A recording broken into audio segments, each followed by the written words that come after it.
Hello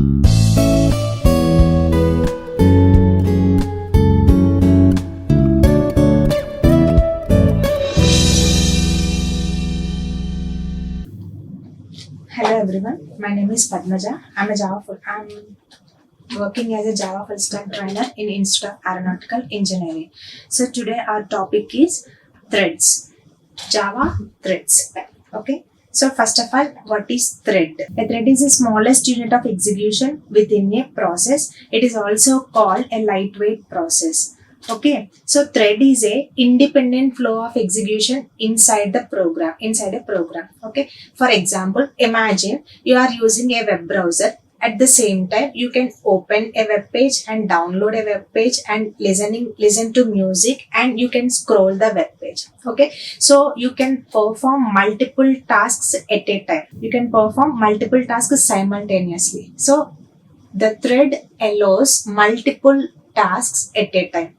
Okay, so that is called thread. So in the Java, threads are classified into two types. One is single thread and second one is multi-threaded programming. Okay, so and why do we need threads and what are the advantages of thread? And before threads, what are the drawbacks? Okay, so before using threads, what are the drawbacks is, so before using threads, we can write only single threaded programming, like single programs. We can perform only one task at a time. Okay, so only one task at a time is the one of the drawback before threads. And next, slow performance.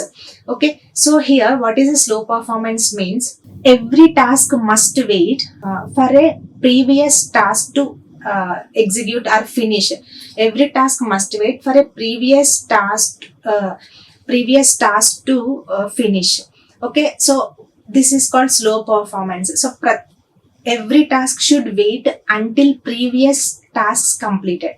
Okay, and next, poor user experience means, for example, if you are in any application or if you are open any application, so the application may slow or unresponsive. Okay, so the poor user experience means the application becomes unresponsive. Okay, and next, CPU resources are not fully utilized. Yes, before threads, CPU resources are not fully utilized. Means CPU contains cores. Okay, one system CPU contains 2 cores, and another CPU system contains 3 cores, and another system contains 4 cores. Okay, so if you are writing or if you are using single threaded task or task performance, you used only one core and remaining cores will be ideal. Okay, so that's why CPU resources are not fully utilized. And increasing waiting time. Yes, we cannot perform simultaneously. We cannot perform operations or we cannot perform tasks at a time simultaneously. So obviously the time is increased. And no parallelism. Okay, so we cannot perform tasks simultaneously. We can perform one task, after that we can go to the another task. Okay, this is called this before threads, the no parallelism. So we cannot work simultaneously. Okay, and next, lower productivity. Yes, at the same time, user can perform only one task at a time and reduce efficiency. So obviously the efficiency will be reduced. So before using threads, these are all the drawbacks. So Java overcome these all drawbacks using threads. So those are the advantages of the threads. Okay, so in the advantages of the threads is multitasks at the same time.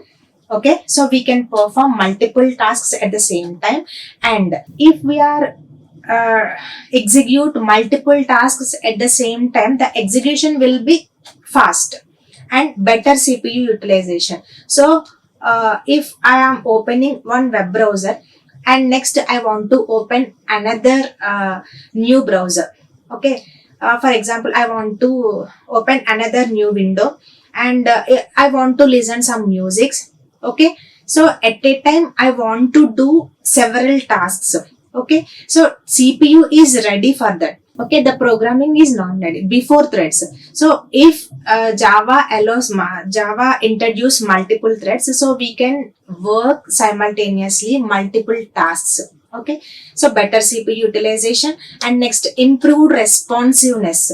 Okay, so if the execution is fast, the response is also improved, and resource sharing. Okay, so here multiple tasks can sharing the resources and values. Okay, and next reduced waiting time. Okay, and lower memory consumption and better user experience. So these are the advantages of threads. So I hope you all are clear why do we need threads. Okay, next, so what is the life cycle of the thread? Okay, this is a thread life cycle. So here we are containing many states. One is new, runnable, running, and terminated, and blocked, waiting, and time waiting. So these are the different states in the thread life cycle. Okay, so here when I am using new, the thread is created. When I am using start, the thread is to run. If I am using start method, the thread is ready to run. So it will goes to the runnable state. Okay, so the runnable state, in the runnable state, the thread is waiting for CPU schedule. Okay, and in the running state, the thread is running, means the thread is executing. Current thread is executing in the running state. Okay, so runnable state, in the runnable state, thread is waiting for CPU schedule, and in the running state, thread is executing. Okay, so from running state, the thread may goes to blocked state and waiting state and time waiting state. Okay, so if the thread is running in the running state, so I am using wait method. So the thread will be goes to the waiting state. If the thread is in the running, I'm using sleep method. So the thread will goes to the time waiting. Okay, so here in the time waiting, we specified a specific time. Okay, for example, 1000 milliseconds is equivalent to 1 second. 2000 milliseconds is equivalent to 2 seconds. Okay, so here I mentioned how much time it is waiting. Okay, you should wait 2 seconds, you should wait 3 seconds, you should wait 4 seconds. So that is called time waiting. In the waiting, I just say wait method. I just using wait method. And next, if the thread in the running state, if the execution is completed, the thread goes to the terminated state. Okay, so if the thread is in the time waiting and waiting state, the thread will again continue. But if the thread goes to the terminated state, if thread is terminated, we cannot recall the thread. So this is the thread life cycle. Okay. Yes, new state. The new state, the thread is created using the thread class, but it has not been started yet, just created. And next, runnable state, the thread is ready to run and is waiting for the CPU to allocate execution time. This is called runnable state. And running state, the thread is currently executing its run method. Now the thread is in running state. And blocked state, the thread is waiting to acquire a lock on shared resource before it can continue execution. So the thread is in the blocked state. Next, waiting state. The thread waits indefinitely for the another thread to perform an action, such as sending a notification. Okay, and this is the waiting state. And timed waiting state. The thread waits for a specified period of time before becoming runnable again. Okay, and next, terminated state, the thread has completed its execution or has been stopped and cannot be started again. So the thread will goes to the terminated state. Okay, so this is the thread life cycle. So now let's see some important questions on the thread. Okay, important MCQs. So here I'm using one. So here my one class, the class name is my thread. So my thread extends a thread class. Okay, so here I am extending the thread class. Means, so thread class contains all built-in methods like run, start, yield, wait, sleep. Okay, so here I'm extending the thread class, and inside the my thread class I'm declaring one method. The method name is run. Okay, so in the run method I declared one statement and I'm printing one statement. So the statement is child thread. Okay, so after coming to the main class, the main class name is test, and public, the main method is started, and here I'm creating one object to the thread class. Okay, so my thread t is equal to new my thread. Okay, so here one object is created to the my thread class. Okay, and next I'm using start method. Okay, so what is start method? So start method means the thread is created and starts here. Okay, so here I'm calling the my thread class using thread object 3. Okay, so here generally if you are using start method, again the another thread is created. Okay, so the main thread is here and I'm using start method, so that's why another child thread is created. Okay, and next, so what is the output? So first, which class is executed in the execution time? Okay, main class or my thread class. Okay, so in the execution time, generally the main thread will be executed first. Okay, so when t dot start, when I am using t dot start, the calling is going to the my thread class. So the child thread is created. At the same time, the main thread is continue the process. Okay, so here in the main thread having one statement. Okay, so I'm printing main thread. Okay, so both child and main thread continue works simultaneously. Okay, so here first print main thread, after that it will goes to the my thread class and it will runs the run method. Okay, so in the run method I passed child thread. So first prints main thread and after that prints child thread.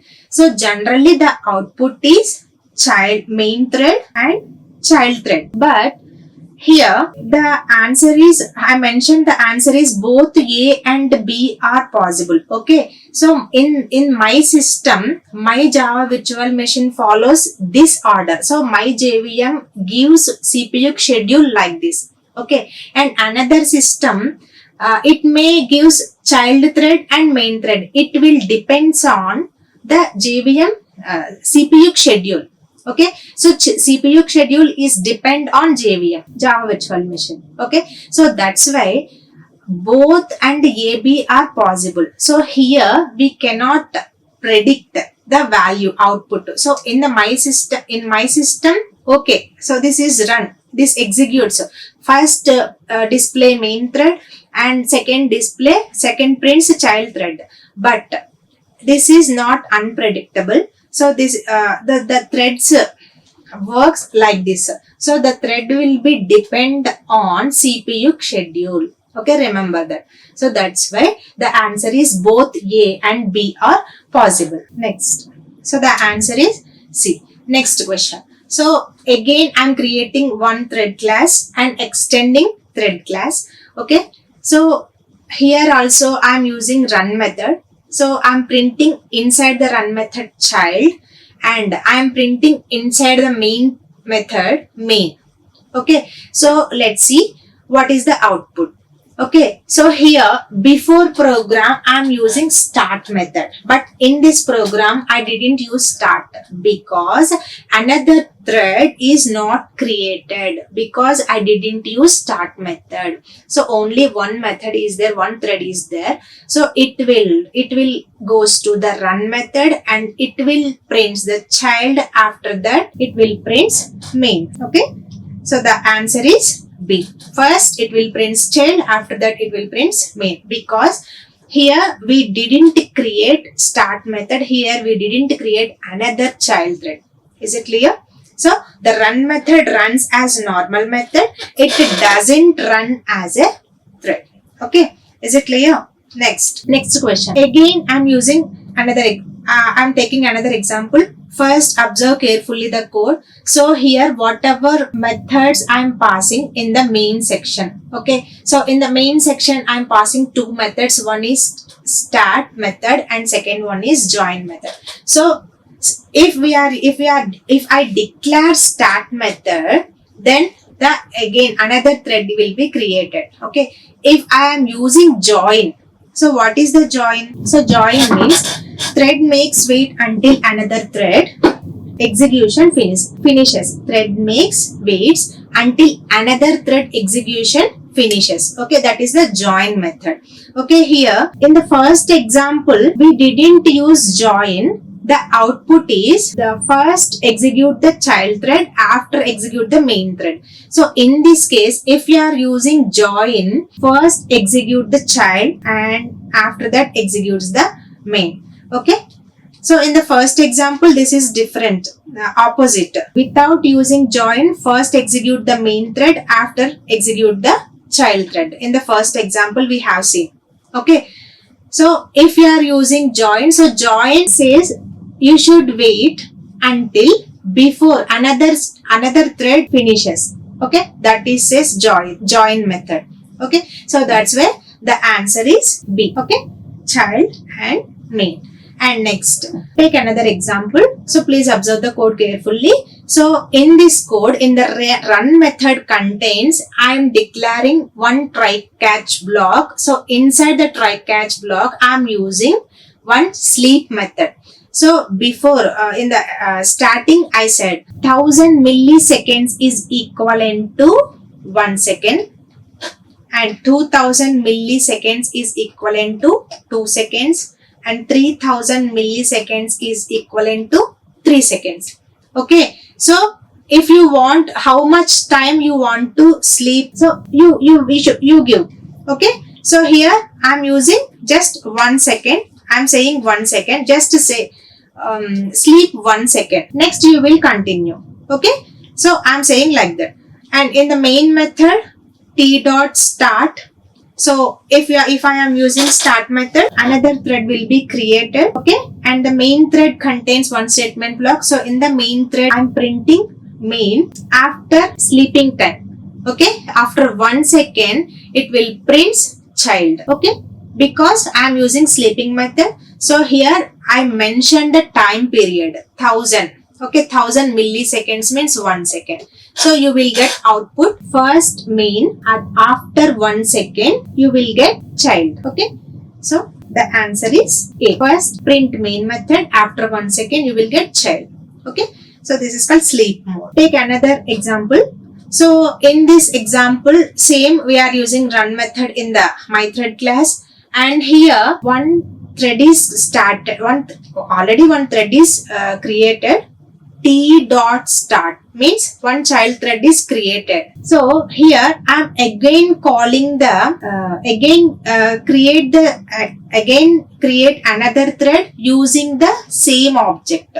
So observe carefully. Here I am using 2 times t dot start. Is this Java supports or not? This is not supports because mythread t is equal to new mythread. So one object is created. The t is the object of the mythread class. So using t, I am calling the mythread.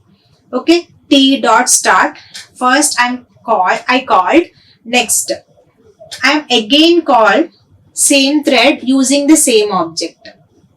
Okay, so this is not support Java. Okay, it will gives exception. Okay, illegal thread exception it will gives. Okay, a runtime exception. Okay, so thank you. Like, share and subscribe. Hit the bell icon for more updates.